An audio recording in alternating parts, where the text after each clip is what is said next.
Mechanism of urine formation. Formation of urine involves 4 stages. First, glomerular filtration. Blood flows inside the glomerulus under the influence of pressure due to the narrowness of efferent arteriole. As a result, it undergoes pressure filtration or ultrafiltration. Waste molecules, nutrient molecules, and water are filtered out and enter the Bowman's capsule. The next step is tubular reabsorption. The peritubular capillaries around the PCT reabsorb all the useful components of primary urine such as glucose, amino acids, vitamin C, potassium, calcium, sodium, chlorides and 75% of water. Third step, tubular secretion.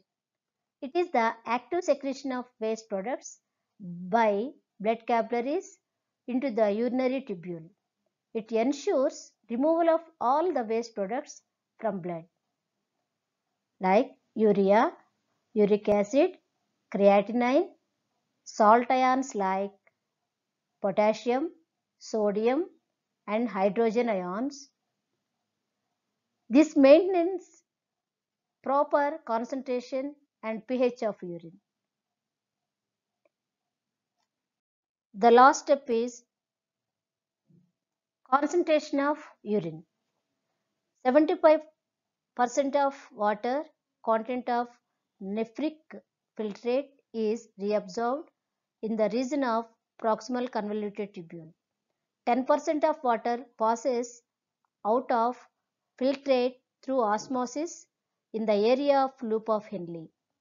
Further, concentration of urine takes place in the area of collecting tubules in the presence of hormone called vasopressin. The hormone is secreted only when concentrated urine is to be passed out. Think why is it not secreted when a person drinks a lot of water?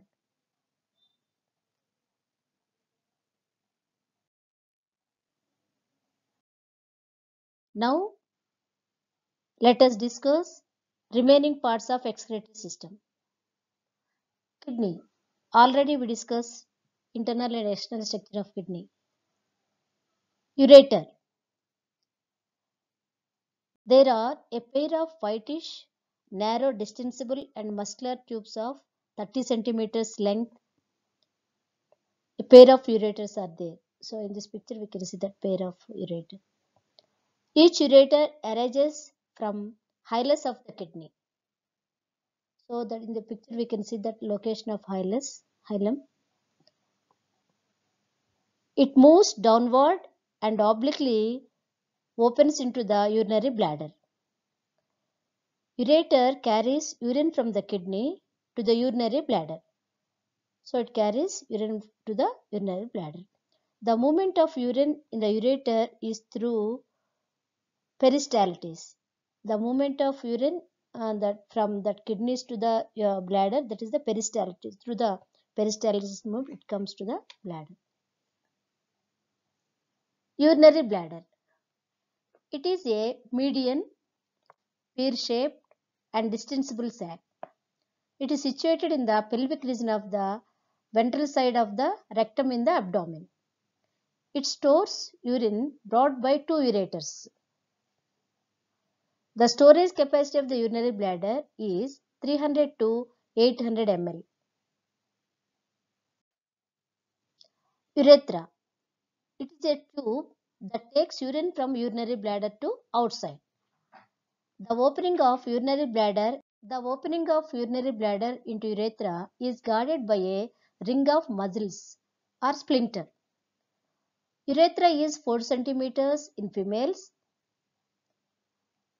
open to vestibule, and in males it is about 20 cm long. Its opening is separate in females but is in common with the reproductive tract in males. So in males that is called the urinogenital duct. So next, Micturition. Micturition is the process of releasing urine through external opening. So in this picture we can see that is the external opening. The urine is temporarily stored in the bladder. There are two sets of circular sphincter muscles in the bladder. When the bladder is filling up, both these sets of muscles are constricted. So the exit is closed. However, as the pressure of the urine increases, the walls of the bladder are stretched, and this triggers of an automatic reflex action which causes the upper sphincter to relax. But the lower sphincter is under the control of brain. So urine can still be retained until this muscle is relaxed too. Control of urination is not processed by very young children, but it is gradually learned. Urine is a transparent fluid produced by urinary system. Urine has amber color due to presence of urochrome in the urine. Amber color means yellowish color. So composition of urine. Actually, urine contains 96% of water, 2.5% of organic substances, 1.5% of inorganic solutes. pH of urine is 6.0. It is acidic in the beginning but becomes alkaline on standing due to decomposition of urea to form ammonia. Children, we know kidneys play an important role in excreting waste from our body. Imagine what would happen if kidneys stop working. Why is it important to take care of our kidneys? What are the main causes of kidney failure? Is there any temporary solution for kidney failure patient children?